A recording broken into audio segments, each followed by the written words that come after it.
Hello friends, super magic રસોઈમાં મિત્રો હું આપણું સ્વાગત કરું છું। આજે આપણે જૂનું માટલું થઈ ગયું હોય એનામાં આપણે ઠંડુ પાણી કેમ કરવું એનો વિડીયો લઈને આવી છું મિત્રો। તો તમને મારો વિડીયો ગમે તો લાઈક કરજો, શેર કરજો અને સબસ્ક્રાઇબ કરવાનું તો ભૂલતા જ નહીં। તો મિત્રો જો આ મારે 3 વર્ષ જૂનું માટલું છે, તમે જોઈ શકો છો। હવે આ માટલામાં અત્યારે ઠંડુ પાણી જરાય પણ થતું નથી, તો એના માટે આપણે શું કરવાનું છે કે આમાં જે આપણે અત્યારે થોડુંક પાણી હું નાખી દઉં છું।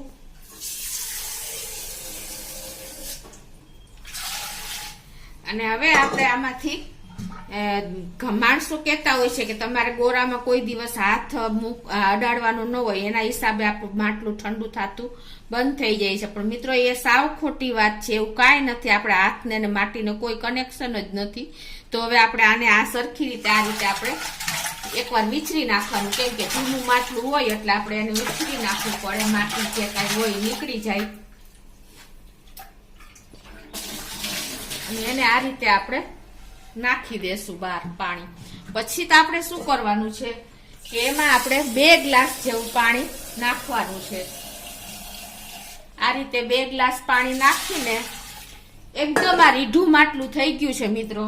અને એની અત્યારે હું તમને પ્રોસીજર બતાવું છું કે કેમ આપણે ઠંડુ પાણી કરવું જૂના માટલામાં।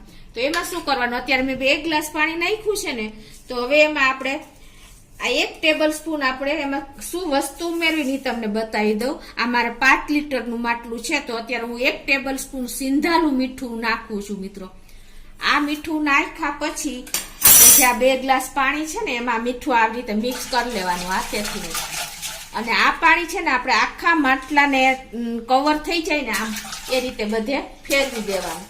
એટલે સિંધાલું મીઠાનો ગુણ શું છે કે જે આપણું રીઢું માટલું થઈ ગયું છે ને, તો અંદર જે ગરમી હશે ને માટલાની અંદર શોષાય, ગરમી બહાર ખેંચી લેશે આ સિંધાલા મીઠાનું પાણી। એકદમ માટલાની ગરમી બહાર શોષી લેશે ને એટલે આ પાણી જે છે ને એ મિત્રો એકદમ ગરમ થતું જશે।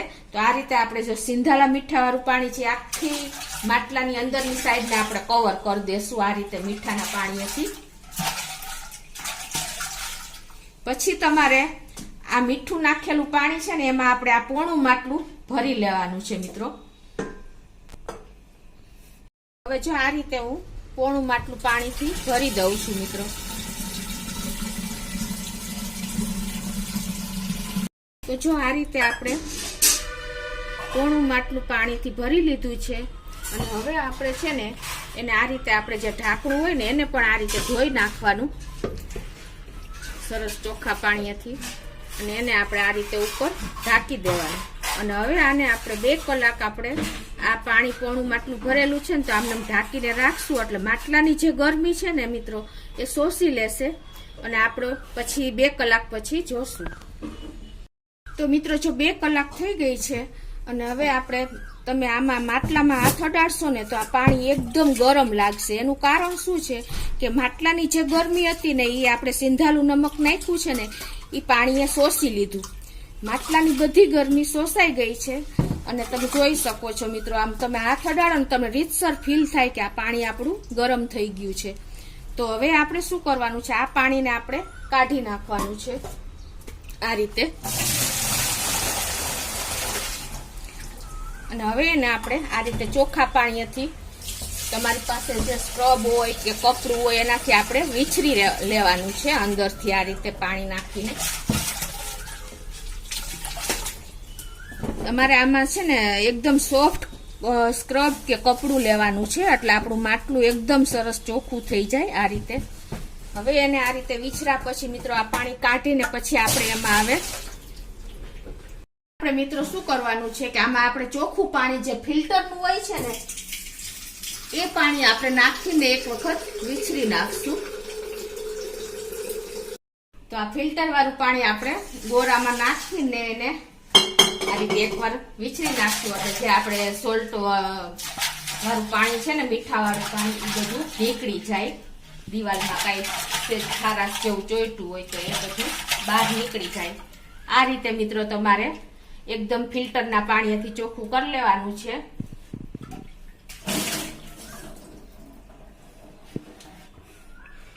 હવે મિત્રો આને આપણે સ્ટેન્ડ ઉપર મૂકી દેશું.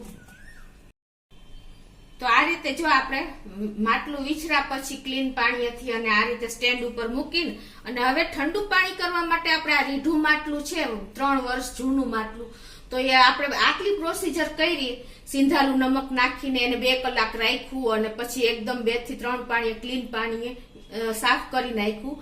અને હવે ઠંડુ પાણીની પ્રોસીજર કરવા માટે શું કરવાનું છે, આ રીઢા માટલાને આપણે લાઈવ જીવતું કરવું છે તો શું કરવાનું, આ રીતે આપણે છણિયું લેવાનું, જે આપણે બોરી આવે છે ને ઘઉં ભરવાની, એ આ બોરી લઈ લેવાની અને એને તમારે મોટી બોરી હોય ને તો તમારે નાનો એવો કટકો કરી લેવાનો અને પછી એને પાણીમાં પલાળી દેવાની. તો જો મેં આ પાણીમાં પલાળીને અને તૈયાર જ રાખી છે મિત્રો. તમે જોઈ શકો છો કે અમે ભીનું કરેલું છે છણિયું.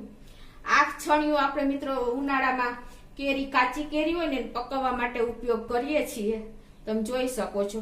તો આને પાણીમાં બોરી અને પછી તમારે આને માટલાને ફરતું કવર કરી દેવાનું છે. તમે જોઈ શકો છો આ રીતે તમારો નળ બહાર રહે ને એ રીતે તમારે સેટિંગ કરવાનું છે. આ રીતે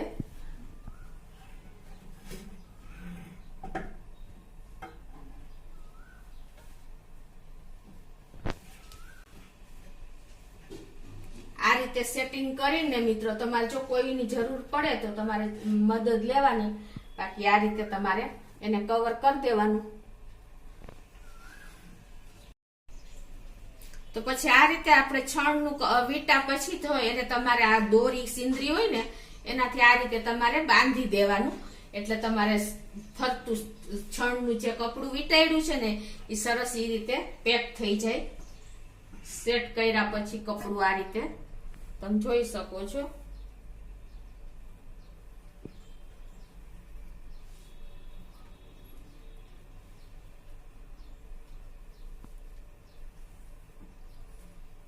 આ રીતે મિત્રો તમારે એને કવર કરી દેવાનું છે. તમે જોઈ શકો છો આ રીતે. હવે આટલી પ્રોસીજર કર્યા પછી મિત્રો એને આપણે ફિલ્ટરમાંથી જે પાણી આપણે ભરીને એને આખું માટલું ભરી લેવાનું છે. તો અત્યારે હું ભરી લઉં છું. જો આપણે ફિલ્ટરના પાણીથી જગ કે કાંઈ પણ વાસણ હોય ને એ લઈને તમારે આખું માટલું ભરી દેવાનું. હવે જો આ રીતે હું બધું ફિલ્ટરના પાણીથી માટલું આખું ભરી લઉં છું. તો મિત્રો જો આ રીતે આપણે આખું માટલું ફિલ્ટરના પાણીથી ભરી લીધું છે. હવે મિત્રો એને આપણે આ રીતે જે ઢાંકણ એનું હોય ને એ ઢાંકીને અને આ રીતે તમારે રાખી દેવાનું. આ છણિયું અત્યારે આપણે ભીનું કર્યું છે. જો તમે ભીનું ન કર્યું હોય ને, ડાયરેક્ટ વીટાડવું હોય ને તો તમે ડાયરેક્ટ પણ કોરે છણિયું વીટાડીને અને તમે એને આ રીતે પાણી ઉપરથી આ રેડી શકો છો.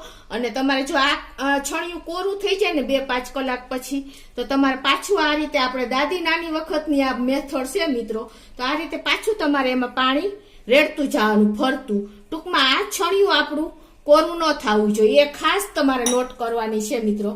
આ રીતે તમારે આખું છણિયું ભીનું રાખવાનું અને તમારી એર હવા આવજા થાય ને એવી જગ્યાએ આપણે માટલું રાખવાનું, એટલે બહારની ઠંડી હવા છણિયામાં ભળશે ને એટલે આપણું પાણી એકદમ ફ્રીજ જેવું ઠંડુ થશે મિત્રો. તમારું 3 વર્ષ જૂનું માટલું કે 4 વર્ષ જૂનું માટલું હશે ને મિત્રો તો પણ તમારું માટલું એકદમ ઠંડુ પાણી કરતું થઈ જશે મિત્રો. અને હવે આને આપણે આ રીતે રાખીને ભીનું છણિયું વીટીને 12 કલાક સુધી આપણે આને રાખશું. પછી હું તમને એનું પાણી બતાવું.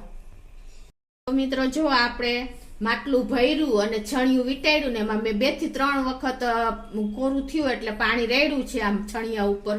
અને હવે તમને હું આ 12 કલાક પછી જે પાણી આપણું માટલાનું ઠંડુ થયું છે ને મિત્રો એ પણ તમને બતાવી દઉં મિત્રો. તમે જોઈ શકો છો.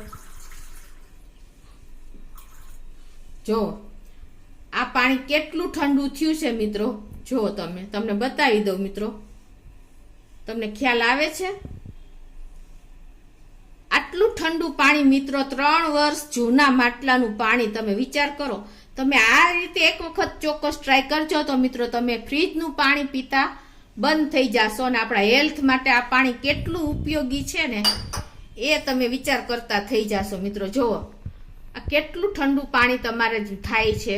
તો તમે ચોક્કસ આ રીતે મિત્રો જૂનું માટલું હોય તો કે નવું માટલું હોય, તમારે આ રીતે છણિયું વીંટાડીને અને આ પ્રોસીજર આપણે સિંધાલું નમકની એક વખત તમારે કરી લેવાની અને પછી છણિયું વીંટાડીને આ રીતે પાણી રેડતું જવાનું અને હવાની આવજા થતી હોય ને એ જગ્યા તમારે પાસ કરવાની. મેઇન આ છે મિત્રો. જો હવા નહીં મળે અને ગરમી મળશે ને તો પણ તમારું પાણી આટલું ઠંડુ નહીં થાય. ખાસ નોટ કરજો મિત્રો. અને તમે આ રીતે ચોક્કસ ટ્રાય કરજો અને તમને મારો વિડીયો ગમે તો લાઈક કરજો, શેર કરજો અને સબસ્ક્રાઈબ કરવાનું તો ભૂલતા જ નહીં.